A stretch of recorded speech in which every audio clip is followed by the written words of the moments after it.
Let's see the question.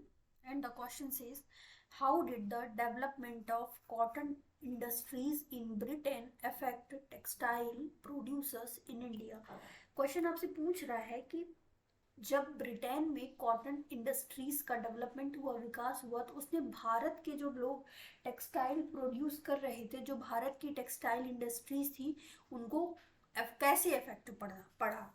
Question आपसे ये पूछ रहा है। तो आइए इसके आंसर और बैकग्राउंड की बात करते हैं कि जब ब्रिटेन में कॉटन इंडस्ट्रीज का डेवलपमेंट हुआ, उसने हमारे इंडियन टेक्सटाइल इंडस्ट्रीज को बहुत बुरी तरह से अफेक्ट किया। इसके लिए कुछ फैक्टर्स रिस्पॉन्सिबल हैं। वन बाय वन उन फैक्टर्स को बात करते हैं कि कैसे कौन कौन से फैक्टर्स हैं जिन्होंने इंडियन टेक्सटाइल इंडस्ट्री को अफेक्ट किया। सबसे पहला, competition in foreign market. 19th century की शुरुआत में क्या होता है कि जो ब्रिटिशर्स की कॉटन टेक्सटाइल इंडस्ट्रीज थी, इंडस्ट्रियल रिवॉल्यूशन की वजह से ब्रिटेन में कॉटन टेक्सटाइल इंडस्ट्री काफ़ी तरह से डेवलप हो चुकी थी, मतलब पूरी तरह से डेवलप हो चुकी थी।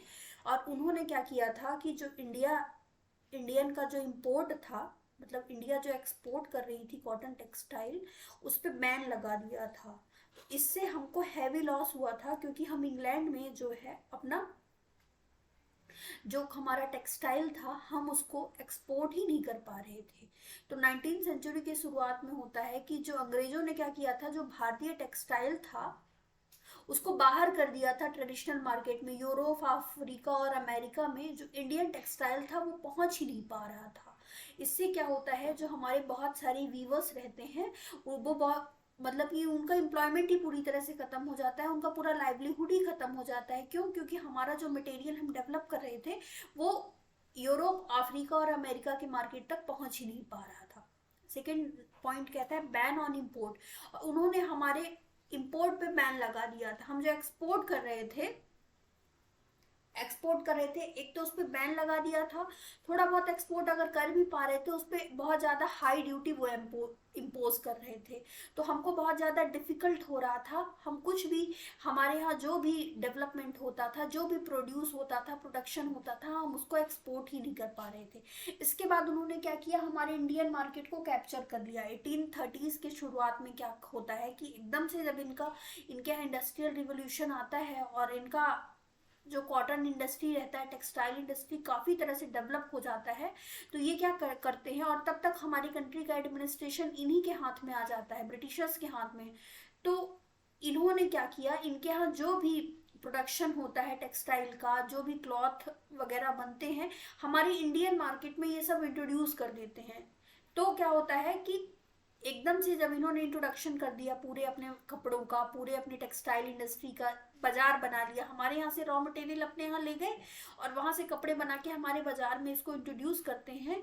और 1880s के समय पे क्या होता है कि हमारे इंडियन क्लॉथ्स का, जो भी कॉटन क्लॉथ का लगभग 2/3 पार्ट जो होता है, जो यूज में आता है, वो ब्रिटेन का क्लॉथ होता है। और इस तरह से हमारा जो टेक्सटाइल इंडस्ट्री होता है वो पूरी तरह से क्षतिग्रस्त हो जाता है। तो कौन कौन से पॉइंट है, सबसे पहले फॉरेन मार्केट में कंपटीशन बढ़ गया था। हम यूरोप, अफ्रीका और अमेरिका तक पहुंचा ही नहीं पा रहे थे। इससे हमें बहुत ज़्यादा अनएम्प्लॉयमेंट का सामना करना पड़ता है। इंपोर्ट में बैन लगा देते हैं, बहुत ज़्यादा हाई ड्यूटी इम्पोज करते हैं इंडियन टेक्सटाइल पे, और इंडियन मार्केट को कैप्चर कर लेते हैं। इस तरह से हमारा जो इंडियन टेक्सटाइल इंडस्ट्री था बहुत ज़्यादा डिसरप्ट हो गया था। तो जो मैंने आपको बताया यही इस आंसर में भी लिखा हुआ है, एक बार मैं आपको बता देती हूँ। First point, competition in foreign market. By the beginning of 19th century, English made cotton textile ousted Indian textile from their traditional market in Europe, Africa and America. This pushed the thousands of Indian weavers out of employment. Second point, ban on import. Exporting textile to England became increasingly difficult due to very high duties imposed on Indian textiles. Third, capture of Indian market. By the 1830s, British cloth flooded Indian markets. By the 1880s, 2/3 of our cloth, cotton cloth worn by Indians, were made of cloth produced in Britain. So I hope you understood it well. Best of luck.